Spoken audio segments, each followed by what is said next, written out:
इस वक्त कौशाम्बी से सर्वेश दुबे भी हमारे साथ जुड़े हुए हैं। सर्वेश, वहां पर गर्मी का किस तरीके का आलम, और इस वक्त जिस बूथ पर आप खड़े हैं वहां पर क्या लोग पहुंच रहे हैं, या फिर गर्मी की वजह से अभी थोड़ा कम मतदान चल रहा है, या फिर मतदान स्लो हो चुका है? देखिए, कौशाम्बी में सुबह से ही गर्मी के बावजूद मतदान हो रहा है और तमाम जो लोग हैं वो यहाँ पर मतदान करने आ रहे हैं। सीधे आप देख सकते हैं कि यहाँ पर विनोद सोनकर जी, जो कि बीजेपी के प्रत्याशी हैं, वो पहुंचे हैं। 2 बार से सांसद हैं, उन्होंने वोट दिया है। हम उनसे बातचीत कर लेते हैं। सर, सबसे पहले ये बताएं कि किन मुद्दों को लेकर ये वोट हो रहा है और किस तरह से जीत के प्रति आप आश्वस्त हैं? देखिए, माननीय प्रधानमंत्री जी के विकसित भारत संकल्प को पूरा करने के लिए हम कार्यकर्ताओं ने भी संकल्प लिया है कि हम कदम से कदम मिला के साथ चलेंगे और कौशाम्बी को भी विकसित बनाने के संकल्प को पूरा करेंगे। आप 10 साल से इस सीट पर सांसद थे, कौन से ऐसे विकास कार्य अभी अधूरे रह गए जिनको एक बार फिर से पूरा करने की इच्छा रखते हैं? देखिए, विकास किया है, विकास करेंगे। विकास एक सतत प्रक्रिया है, उसको लगातार करना है।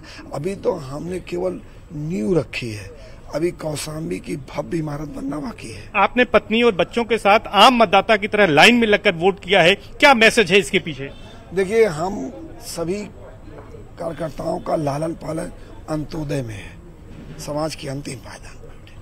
हम लोग सामान्य लोग हैं और सामान्य लोग सामान्य व्यक्ति की तरह काम मतदान किए हैं। इसमें कोई बड़ा काम नहीं है। ये केवल और केवल कुछ लोग दिखावे के लिए करते हैं। हम लोग सामान्य व्यक्ति हैं, समान मतदाता हैं, समान मतदाता की तरह अपना मतदान किए हैं। आपके लोकसभा क्षेत्र में कुल 5 विधानसभाएं हैं। 2 विधानसभाएं प्रतापगढ़ की कुंडा और बाबागंज है। तो राजा भैया, कितना बड़े फैक्टर होंगे इसमें? देखिए, मैं ये स्पष्ट कर दूं कि माननीय राजा भैया ने अपना कैंडिडेट नहीं लड़ाया, ठीक। और जब नहीं लड़ाया है तो निश्चित रूप से जब पूरे देश मोदी में है, पूरा देश राममय है, कौशाम्बी लोकसभा की चायल, सिरातू, मंजनपुर राममय है, मोदी में है, तो कुंडा और बाबागंज भी मोदी और राममय है, इसमें कोई संशय नहीं। 5वें चरण का आज चुनाव हो रहा है। 14 सीटें यूपी मुझ पर हो रहा है। 400 पार की जो नारा था, इसके अलावा अगर बात करें तो आज अमेठी और रायबरेली में भी वोट डाले जा रहे हैं। क्या कहेंगे आप अमेठी और रायबरेली को लेकर? आज अमेठी में कोई राहुल गांधी परिवार का नहीं है, लेकिन खुद राहुल गांधी अमेठी से रायबरेली से ताल ठोक रहे हैं। देखिए, कितना दुर्भाग्यपूर्ण है।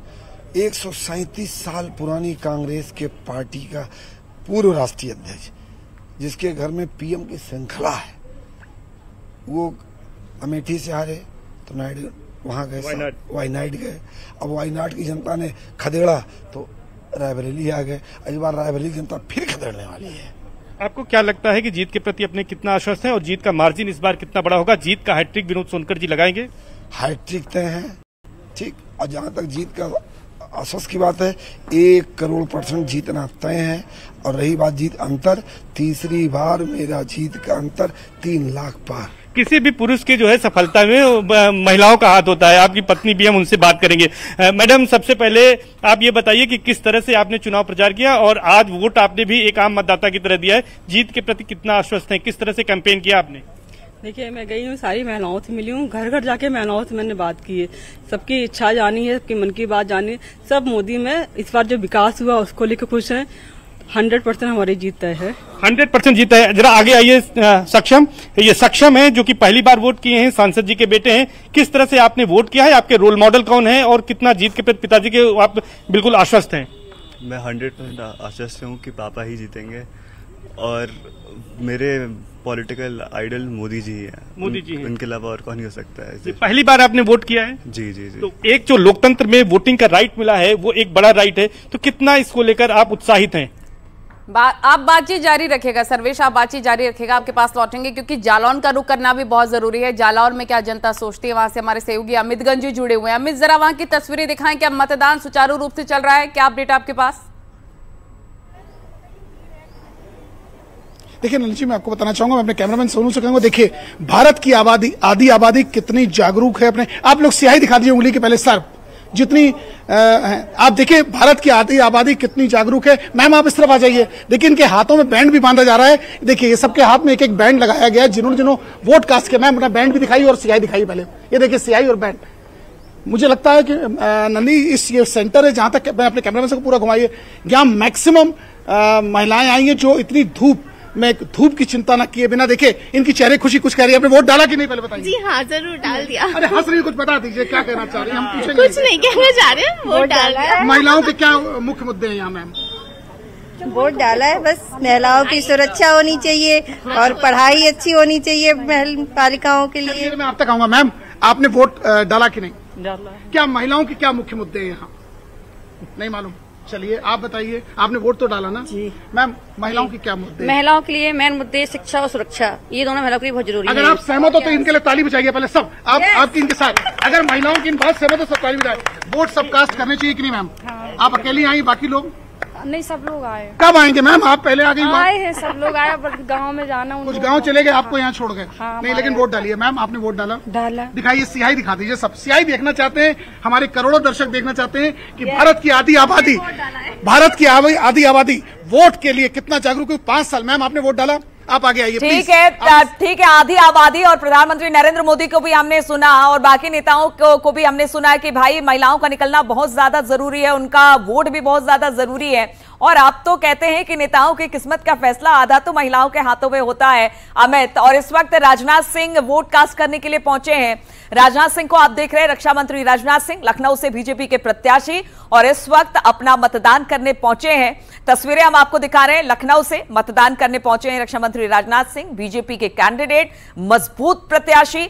और सबसे बड़ी बात यह है कि पिछले बार भी उन्होंने जबरदस्त जीत हासिल की थी और इस जीत के साथ एक बार फिर से चुनावी मैदान में ताल ठोक रहे हैं राजनाथ सिंह। कुछ देर में उनका मतदान भी होगा। तस्वीरें मतदान केंद्र के अंदर से हम दिखा रहे हैं। तमाम गेस्ट भी हमारे साथ जुड़े हैं, उनका भी रुख कर लेते हैं। आलोक अवस्थी जी, प्रवक्ता भारतीय जनता पार्टी के, उनके पास चलेंगे। आप कितने आश्वस्त इस लखनऊ सीट की जो तस्वीरें हम दिखा रहे हैं फिलहाल उसको लेकर नजर आ रहे हैं? अमेठी की सीट हो गई, रायबरेली की सीट हो गई, तमाम हॉट सीट को लेकर आप कितने आश्वस्त हैं?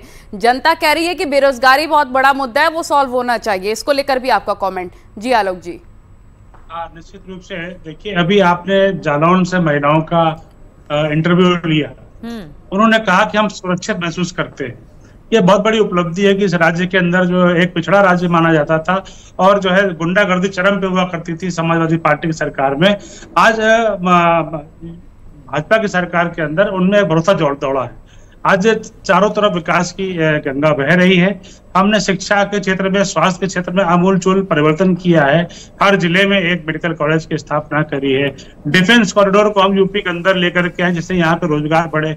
आज 1 लाख से अधिक स्टार्टअप पूरे भारतवर्ष में, और तीसरा बड़ा इकोसिस्टम विश्व में जो है आज खड़ा हुआ है। 110 यूनिकॉर्न, जिसमें कि $1 बिलियन का इन्वेस्टमेंट होता है एक यूनिकॉर्न में, और कम से कम 5000 से अधिक लोगों को रोजगार मिलता है। यह भारत के अंदर आज विकास गाथा कही जा रही है।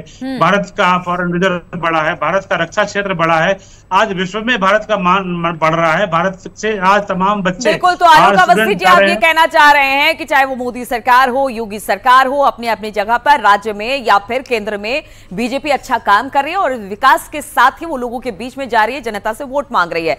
हमारे साथ सौरभ दुबे, राजनीतिक विश्लेषक भी जुड़े हुए हैं।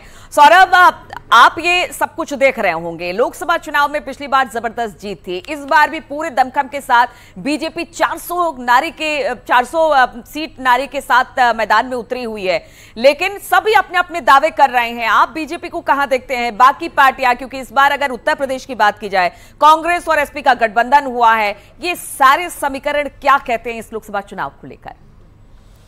देखिए, इस चुनाव में मुझे लगता है भारतीय जनता पार्टी जो है वो नया आयाम जो है स्थापित करने के लिए पहले ही लक्ष्य उन्होंने 400 का दिया हुआ था, और जब 2014 की बात थी तो 272 सीटों के साथ वो पूर्ण बहुमत से उनकी सरकार थी, और उस वक्त कैंपेन भी चलाया था उन्होंने 272 सीटों का पूर्ण बहुमत वाली, और वो उसको प्राप्त किया था। उसके बाद जब 2019 का चुनाव हुआ तो उसमें वो 303 सीटों को प्राप्त किया उन्होंने।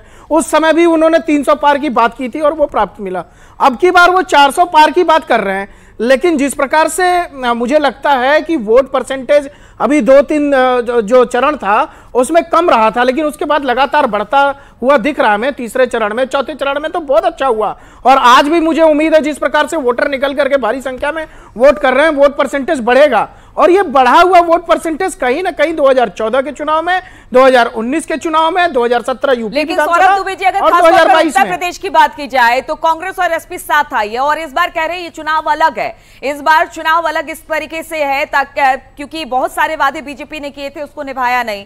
उस बात को लेकर चाहे वो कांग्रेस हो या फिर एसपी हो, वो चुनावी मैदान में है। और रायबरेली अमेठी को लेकर खास तौर पे आपका विश्लेषण क्या है? देखिए, मुझे लगता है उत्तर प्रदेश की जो 22 करोड़ जनता है वो उत्तर प्रदेश के लिए स्थायी नेतृत्व देखना चाहती है, जो कि उसको योगी आदित्यनाथ के रूप में मिल रहा है। और वो यह भी चाहती है कि देश में उसको स्थायी नेतृत्व मिले, उसको कोई संविदा पे सरकार नहीं चाहिए। रही बात रायबरेली और अमेठी की, अमेठी में तो हमने देखा कि जिस प्रकार से स्मृति ईरानी जी को प्लेट में इन्होंने सौंप दी, इन्होंने तो सौंप दे दी, उनको सौंप दी अपनी सीट जो है। क्योंकि जिन राहुल गांधी जी की बात हो रही थी, कार्यकर्ता लगातार कह रहे थे, वहां के नेता कह रहे थे, शीर्ष नेतृत्व कह रहा था कि आदरणीय राहुल गांधी जी आप अमेठी से चुनाव लड़िए ताकि कार्यकर्ताओं में जोश आए, ताकि आपके नेता और मजबूती के साथ चुनाव लड़ चुके। लेकिन वो आप वहां से भाग गए, आपने अपने जो है दूसरे को सीट दी और अब चले गए रायबरेली।